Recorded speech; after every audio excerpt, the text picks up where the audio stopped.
Hey, we got to talk about this Dark Brotherhood thing. It's if you don't know about the Dark Brotherhood, you could be in so much danger from the Dark Brotherhood. Dark robes, Dark Brothers. This is it's not it's not just that this is a bit ridiculous that it sounds like some kind of it sounds like that Dungeons and Dragons chick tract that warns against how um Dungeons and Dragons is run by witches and will send you to hell or something like that. This is actually kind of an explanation of something that's been happening with several secret societies that I've been reading materials from. And I think shows a level of self-awareness in this particular spiritual author's um uh possession that I was not actually expecting. So Hilarion is, I know it's quite a name. Hilarion is actually a name that's kind of well known in these spiritual circles. Like either is a known entity who's speaking from a different plane, or and has been spoken to has spoken to various people over the last couple hundred years, or is some Roman or Greek guy from back in the day. And so I'm not sure which. I'm gonna, at some point I'm gonna do a video really talking about Hilarion more fully, because Hilarion is the cover name, is the name of the spirit that this author is channeling. The author is actually named. Let's see if they actually put it in here. Copyright 1981. Second printing July 1982. Maurice B. Cook is the author that channels Hilarion. And Hilarion has written several books, but Maurice Cook has also written his own books. If you're familiar with Jane Roberts and Seth, Seth is the spirit that Jane Roberts channels. Jane Roberts is the author that channels the spirit Seth. Jane Roberts writes her stuff. Seth writes his own stuff. She channels Seth, and Seth writes a book. I've got this book, actually. I've got it's not only, he's written several books, but I've only got one of them. I'll probably read it for the channel, actually. It's pretty interesting stuff. So Hilarion comes through Maurice Cook and says this, dispenses this knowledge. And in this one, we talk about Dark Robes, Dark Brothers. And the Dark Brothers / Dark Brotherhood is very interesting because it's actually spoken of in stuff like Theosophy back in the 1800s. People were just kind of noticing these entities that were, in dark robes and seemed to be interfering with things. And there were various theories as to what their agenda was, if they had a purpose, if of course what the divine creator's purpose was in creating the Dark Brotherhood, because of course the divine creator has created everything and has an agenda for everything, because that's what the divine creator is like, according to this gang. So the thing is, the Dark Brotherhood, you see it in different secret societies and different groups. It's not just everybody who's talking to each other. Like, it's kind of a phenomenon. They're like the Men in Black, actually. I think this might be the OG Men in Black, in fact. It would be really interesting to research a connection between the Men in Black and the Dark Brotherhood, because that might be, like, if you have a purely psychological model of all of this, that would be where this idea and this symbol entered the cultural zeitgeist and the cultural imagination, and where the symbol of, like, people in dark robes got paired with this idea of, like, conspirators following people around and ruining things for some grand purpose, or lining things up or whatever, manipulating things. So kind of a dark Illuminati. There's a Light Brotherhood. There's a Brotherhood of Light. They're an actual group that prints books. I've got at least one of their publications. I think a couple of them. And the Brotherhood of Light, of course, have their Dark Brotherhood that is going against them. So, like, this sounds kind of comic booky, and maybe this is where comic books got a lot of this from. I bet it is. So, back of the book, Dark Robes, Dark Brothers. Many seekers are unaware of the traps which the darker forces lay for the unwary. The temptations of the Dark Brothers, as they are called, can be very subtle, or so subtle that even those on the path can be led astray or weakened in their resolve. This book is an expose of the origins, purpose, and techniques of the Dark Brotherhood, and as such, constitutes an excellent handbook for the seeker, written telepathically by the source Hilarion through Toronto psychic Maurice B. Cook.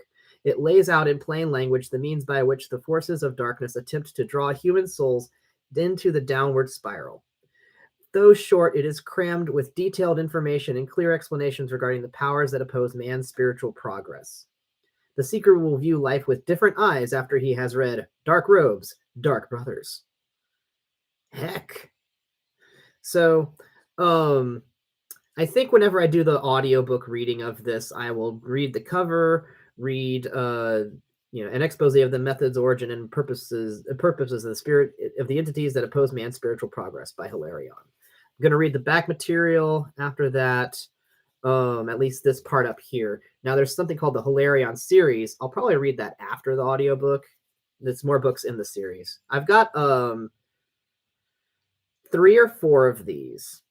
I believe I have the inert gases, nations, and something else that might not be listed here.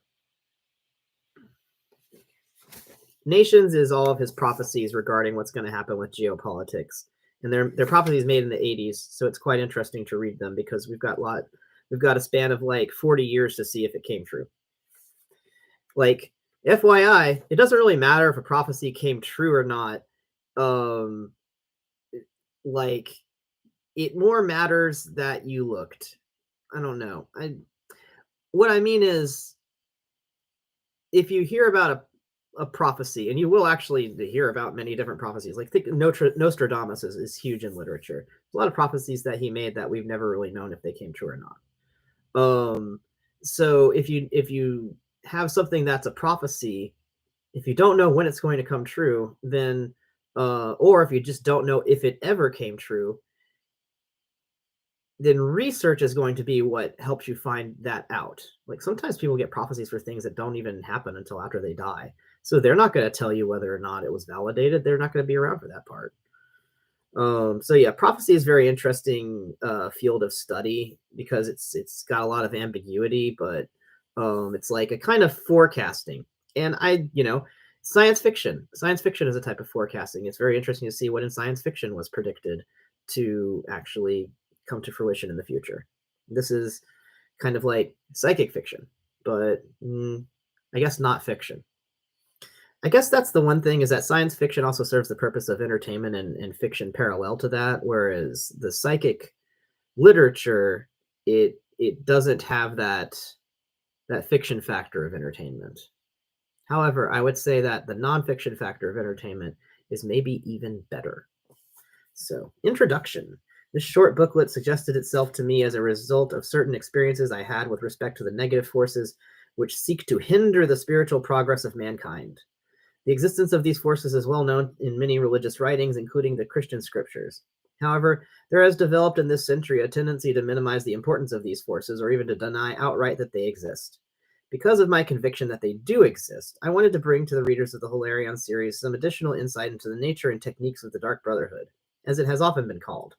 I therefore suggested to my telepathic source that a short booklet be prepared, in which an expose of the darker forces could be presented. This book is a result of that suggestion. So he can talk to Hilarion and say, hey, Hilarion, I'd like to talk about the Dark Brotherhood. Do you want to maybe do a booklet on that? So they actually confer with each other. Like, I'm not even getting into the booklet yet. He and Hilarion talk with each other about the books they're going to write and the pamphlets they're going to write.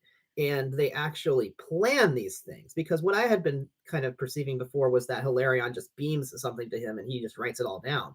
But what we've got here is an actual, like, it sounds like he and Hilarion probably shared a lot more conversation about how all of this would work than is maybe coming across. So that's interesting. I've never read that before. It reminds me, like, Jane Roberts and Seth had a very similar relationship, where she would give Seth, like, this is Seth's time to sit down and write his book. But like, she also had her own time to do things. It wasn't that Seth got to take over her whole life. It's that she and Seth got to negotiate, like, hey, what is this going to look like? All right, this is how we're going to do it now. So, gosh, I would like to find some stuff just written by Maurice Cook on his relationship with Hilarion and managing all of that. There's probably something too. So I'll update you all whenever I get that kind of material. So essentially, this text is directed to seekers, i.e., those on the path, as it is called. Oh God, the path! Find your path. It's always the path. It's not just the word path. It's never the path. It's the path. The word is capitalized and in italics. So I am not just overreacting here. It is unlikely that any broad spectrum of the general public could relate easily to the ideas which are here presented. However, I believe that it is essential for those who are actively trying to promote the ideals of the New Age to grasp fully the true dimensions of the enemy. For it is certain that the enemy knows full well the nature of the forces for good. Good should smarten up, because the enemy already done smartened up. Isn't that always the case? Perhaps this little book will help to even the odds. Aw. Maurice B. Cook, May 1981, Toronto, Canada. And it says Toronto, Canada again right underneath, and I'm not really sure why. The whole thing is, by the way, in like Courier almost, like it's in typewriter font, which makes it kind of interesting. Like this was, it's almost copy shop material. It's just that like the paper is really nice, high quality, and it's definitely more than a Xerox. Oh my gosh, he ends it with Om Mani Padme Hum. Om Mani Padme Hum is a Buddhist chant. Sorry that I'm not quite getting the words for this right, but it's a Buddhist chant that is supposed to cause something to occur whenever you say it, regardless of whether you know the meaning. It's like a meditational thing. You're supposed to go into meditation with this. Part of why you don't even need to know it. I'll have to see why that is placed here. Maybe there's a different book where he actually talks about that and he just sticks it here as his own little thing. Like, I think that's how he signs off. Lightline, a channel for esoteric truth and information, a bi-monthly newsletter allowing subscribers access to the Hilarion channel. General questions sent in are answered in this publication. Oh my gosh, she was running a little newspaper community. That's so cool. This was his Discord. This guy was running a Discord in 1981. Bless him. This was how people were networking back then. And like, gosh, I really look up to these people. I'm going to have to, like, I aspire to do similar things to this. Let's see. There's a dog ear here. I'm going to read through, there's like 6 chapters here, and one's a conclusion. Plus there's an introduction. I already read through the introduction. Wait, yeah, I did. Yeah, that was the introduction. It was just 1 page. I'm going to look through a little bit of this. I'm going to do an official reading later. It's an actual recording. This is just a dry run to kind of react and think. Chapter 1, the background. The purpose of this small booklet is to show the nature and the purpose of what has been called the Dark Brotherhood, and to discuss some of the techniques which they are permitted to utilize in order to draw human souls away from their purpose. Purpose, purpose, purpose. 3 purposes in 1 sentence. See, I got to get stuff like that out of my system. The dark ones. It's going to be so hard. See, I got to get stuff like that out of my system. The dark ones. It's going to be so hard to read this. It's so ominous. The dark ones. They said the dark ones. The dark ones do not seek to cast people into hell, as the popular religious notion has it. Rather, they act as testing agents for the race of man, as forces whose task it is to weed out from among the human flock the souls whose dedication, wisdom, and insight are not developed enough to allow them to move forward into the higher ground of spiritual achievement. This can be compared to the effect of the wolf on a herd of caribou. Among the caribou are the old, the sick, the congenitally weak specimens. The wolf attacks only these defective caribou and would never think of wasting its energy trying to chase or bring down healthy specimens. By weeding out the weaker ones, the wolf ensures that the herd remains strong. So it is with the Dark Brotherhood. They know that many human souls would not be taken in by their seductions, that many individuals can perceive clearly whatever attempts are made to draw them away from the light.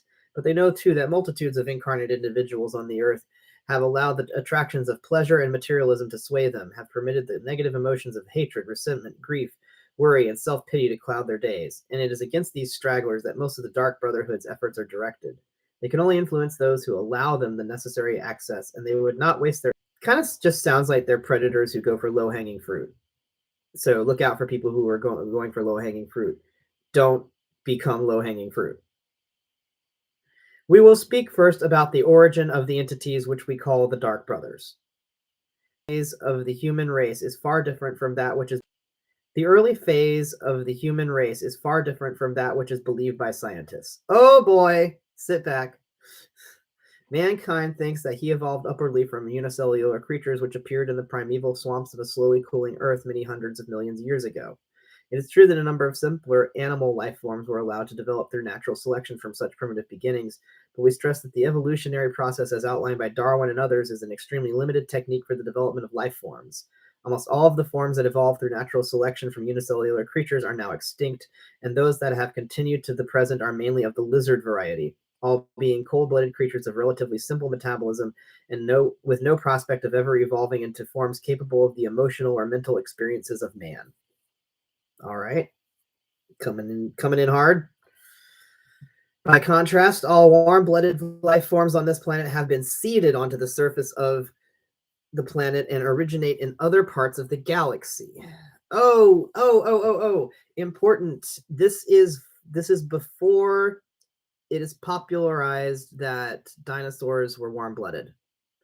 This is back whenever scientists were largely sure that dinosaurs were cold-blooded in the past, and a bunch of the mystery when it came to evolution was trying to figure out scientifically how warm-blooded animals actually came to evolve, and how warm-bloodedness came to occur at all in terms of evolution. And the thing is that there were warm-blooded mammals back in the time of the dinosaurs. So, like, how early were things seeded for this to occur is the thing. I don't know how much evolutionary knowledge this person has. Scientology has a lot of stuff on evolution that is like very much from the time that L. Ron Hubbard wrote it. Like, he started writing Dianetics back in the 40s, and in the 50s, I think he nailed most of it down. And then he kind of just adds stuff like as he encounters it until he passes. So like I think into the 80s he was adding stuff, but largely in the 70s it was all pretty much put in place. But the thing is, this meant that whenever you would have a new scientific development, I would see Scientology update their stuff whenever they would find out, like, oh, new laser, here's how that works in Scientology. We found out particle physics is different. Well, Scientology understood this all along. And the thing is, Scientology is not unique in that. I should probably stop saying that word or they're going to pop an ad next to this video. But any of these groups, basically, anytime there was some new science that came out that wasn't really covered by the materials that the spiritual-esque, historical-esque materials that they'd written, they'd put out an update saying, well, this is how our system accounts for that. And here we've got someone reacting to what we now know is the old view of dinosaur evolution. This idea that lizard stuff is much simpler and less evolved than mammal stuff really is rooted in those ideas. And also like the idea that there's a lizard brain and there's a mammal brain, and one evolved later than the other, so it's more advanced. The later something evolves, the more advanced it is. All of these ideas kind of came from like the 50s and 60s, even earlier views of evolution. So this was printed in 1981, and they really hadn't had a chance to correct. I was a big dinosaur nerd, and I grew up in the 80s. I was born in 1981, so I actually saw this happen. I saw the field of dinosaur science completely change from when I was a kid to when I was a teenager to when I was an adult. And like dinosaurs were warm-blooded. Scientific theory really grew its legs while I was growing up. But that was after this book was printed. So this person never had a chance to know this. The author, Maurice Cook, never had a chance to know this. Now, why Hilarion the spirit doesn't know that dinosaurs were warm-blooded, that would be a very interesting question. But I would like to posit that this doesn't mean that Hilarion didn't exist. This just means that Hilarion might not be a mofo and angel. Like he may not be some entity who knows everything, but in fact knows some things that we don't. And I think a lot of times these spirits are kind of being asked to pronounce on things that they don't really know, but they don't have a chance to tell you that. So I'll let Hilarion keep speaking, but his knowledge of dinosaurs is outdated. I'm going to have to read this whole thing through without any commentary later and not say anything on it. So I'm going to have to get it all out now. All right.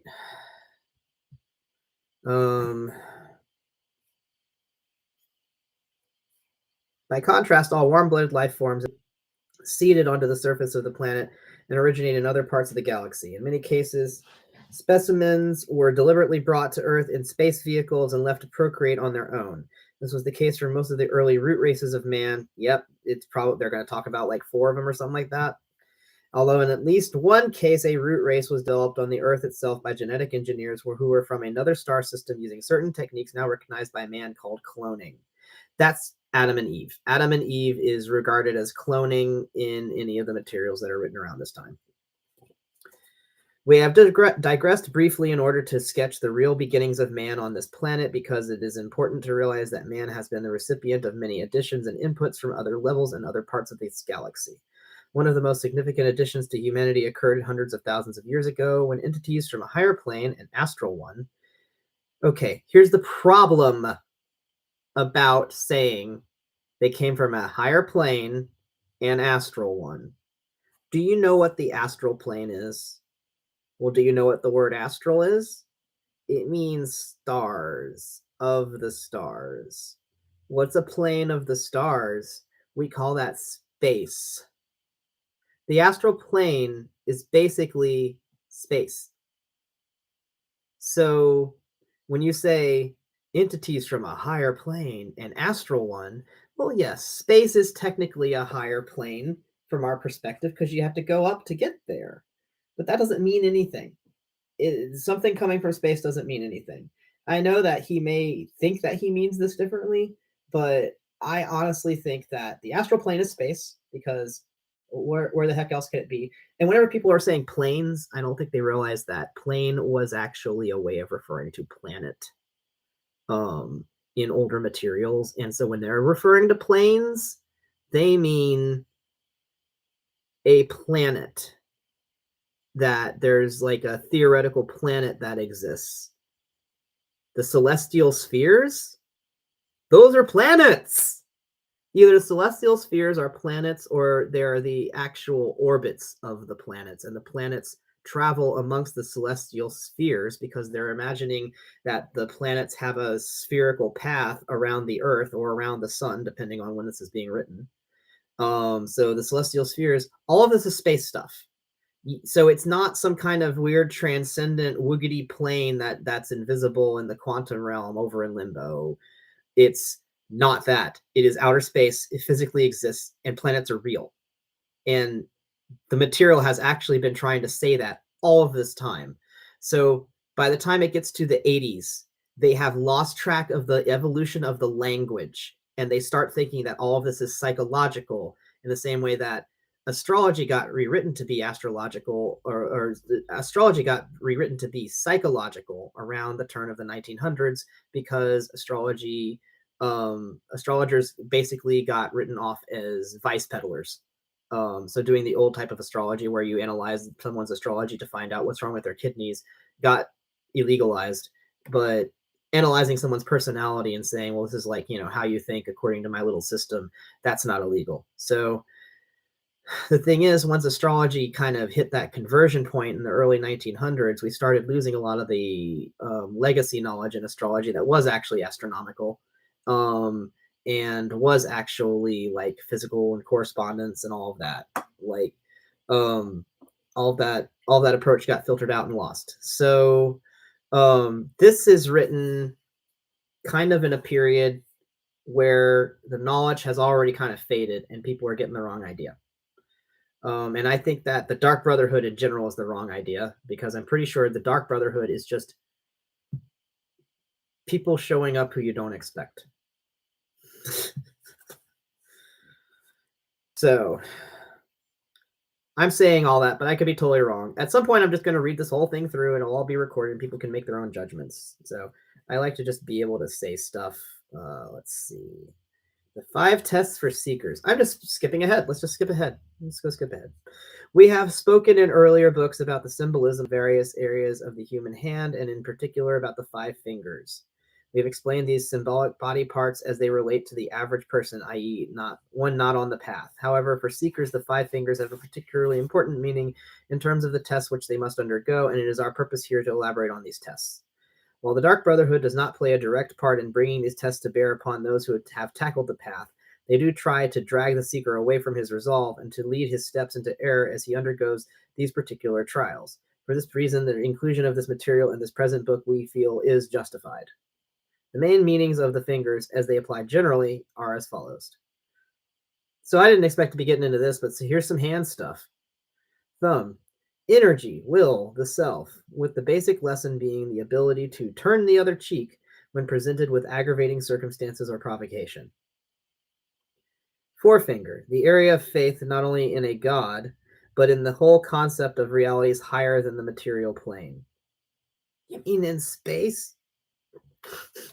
The material plane would be the material world, as in Earth. Get it? It's called Earth. The material plane.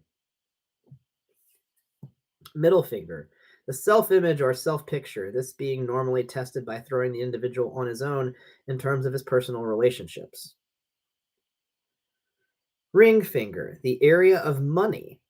Little finger, the area of sex. There's something about that choice that makes me question mark.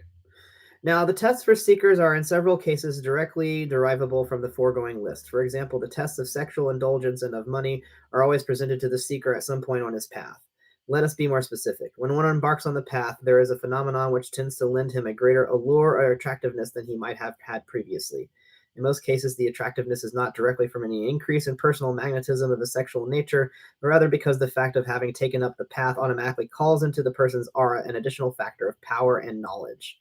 It is this additional power which others sense, but because people today are so accustomed to interpreting this kind of impact in sexual terms, they mistakenly see the seeker as desirable for this reason. I actually have experienced this, so I'm kind of in understanding here. Indeed, there is an enhanced sexual attractiveness, but it is by no means at the sexual level. This problem arises most often with men who are not on the path and who become hopelessly enamored of women who are. Ooh.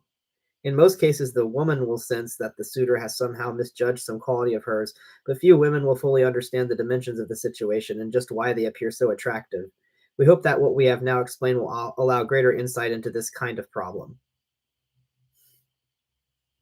It's interesting that he's chalking the object of attraction to largely be female. Um, this is a very religious, specifically Christian, and very hetero author, and this is one of the places where I think it shows. I don't think he really imagines enough that a non-female figure of attraction would also be quite possible, especially by the 80s. Naturally, the test is for the seeker, the one who has acquired the enhanced magnetism. For with this greater attractiveness to others and the propensity of others to read their own reactions in sexual terms, there is often an abundant opportunity for the seeker to indulge himself sexually if he wishes to. Of Of course, any exaggerated indulgence of this kind would pull the seeker off the path because it would sidetrack his energies into exhausting pursuits and drag his attention down to the purely physical level of indulgence. Many potential seekers have succumbed to this elementary trap and have been lost to the hierarchy as really useful instruments for the salvation of the race of man. Lost to the hierarchy. The test of money, as represented by the ring finger, is again a straightforward one. As the seeker acquires more and more ability in terms of helping his brothers, the opportunity invariably represents itself to make money from his spiritual endeavors. The main point here is not how much money should be charged for spiritual help, but what are the true desires in the heart of the seeker. For some seekers, because their services require them to assume certain expenses, a relatively large levy is justified, and this does not represent a failure in this test. For others, even a small charge would represent taking personal advantage of a gift from God, which was meant to be shared freely with all, just as God gave the gift freely, and therefore this levy represents failure. Each seeker must look into his own heart on this matter, for it is his own judgment which is written down in the scrolls of heaven. See, like I said, really religious. Each seeker knows full well the motives in his own heart and whether he has failed the test of money. That's an interesting one because I've actually had to deal with like the psychological weight of monetizing this channel whenever, and basically any of my work, monetizing any of my work, because it's so spiritual and so much of it feels like something I should just be sharing with everyone and anyone can access. And I've really had to figure out, like, I've really had to grapple with, like, where is the line where monetization is too much, where I don't agree with charging for this. And it's really hard because right now I'm putting my content on YouTube and I don't actually have a say in whether ads are on my content. YouTube puts ads on my content regardless of my choices. um, since I don't have a monetized channel yet, in fact, YouTube puts as many ads on it, on my content, as it wants, and I don't really have any say over any of it. So my content is being charged for in some way. It is being profited from, but not by me. However, it is enriching a corporate entity, and there's like a part of me that really disagrees with this, that doesn't like it. But there's also like that part of me also knows the reality that there's really no other way to do this right now in this moment of human society. And so that's interesting that he says that this is really a matter of personal judgment of whether or not you feel that this is right. Because at some point, this content will earn monetization. It will achieve monetization capability, access or whatever. And then I'll have to think through, like, what are my personal standards when it comes to monetizing this kind of content. What do I think is fair, and what do I think should be done with the money if it does make money? Um, and I've had different approaches to this throughout my life. I've had different perspectives. Like, my mind has changed several times. It's a lot to grapple with because right now this world really doesn't give us a lot of ways that we can truly give something away without profiting or benefiting from it. Um, and like, it's kind of sad that it's so hard to truly give charity in this world. An interesting sidelight on the two tests which we have just described relates to the vows which monks and priests of many religions have traditionally taken throughout the centuries. Two of the most important vows have always been that of chastity and that of poverty. Now, by having an individual undertake these two vows, the church or religious organization was allowing the soul to sidestep the temptations which would surely be placed in his path. By subscribing to these two abstinences, the soul effectively makes a promise which it feels is very binding upon it. Because of this feeling of being bound, the soul tends to be less likely to fall in these ways.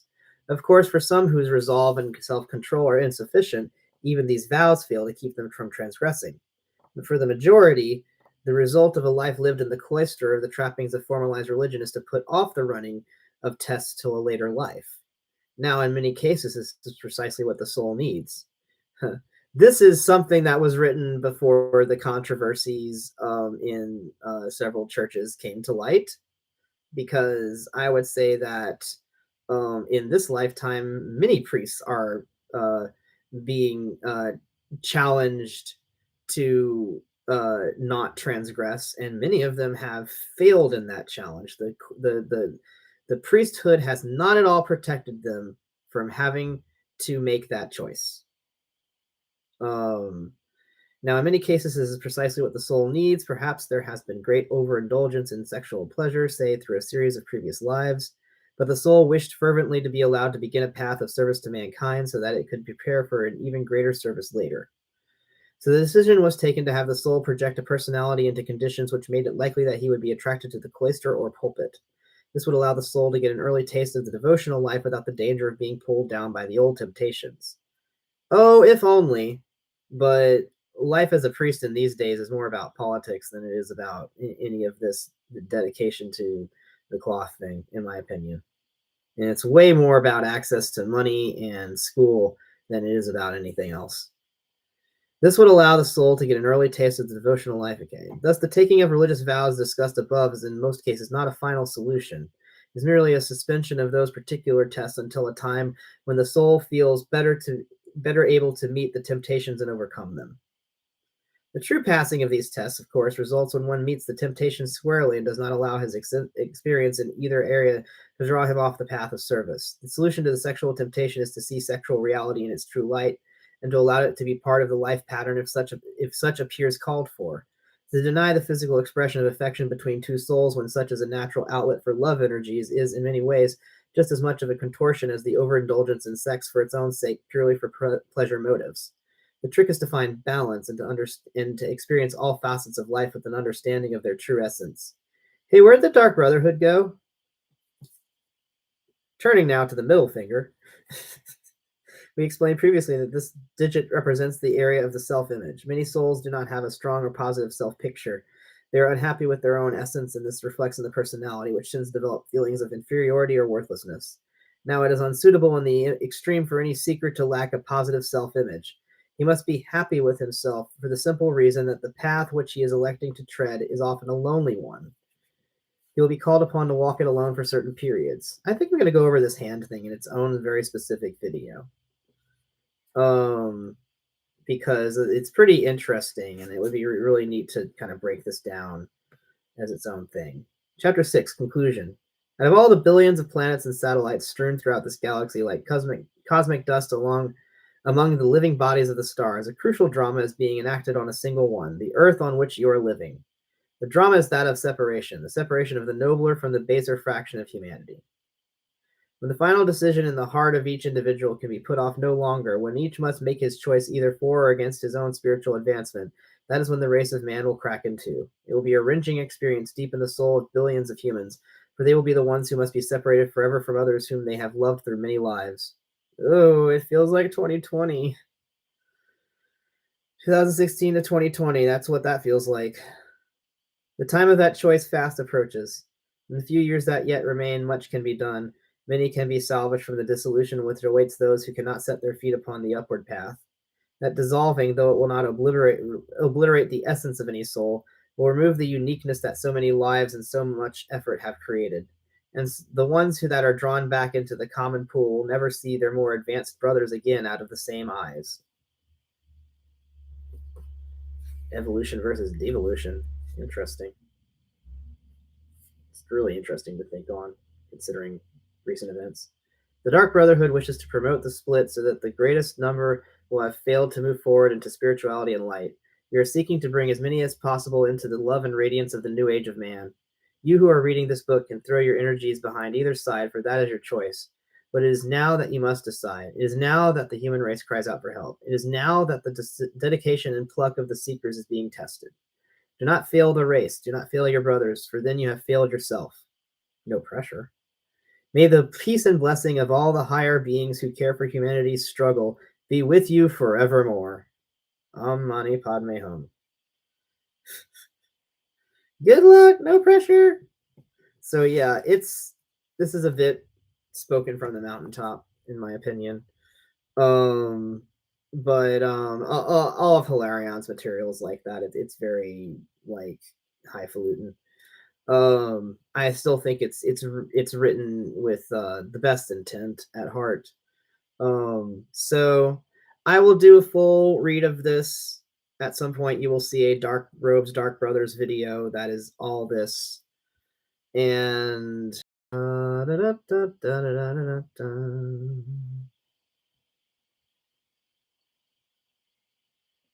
There's someone spamming in the chat, and I'm going to hide them on this channel. So I guess that's my signal to close the video.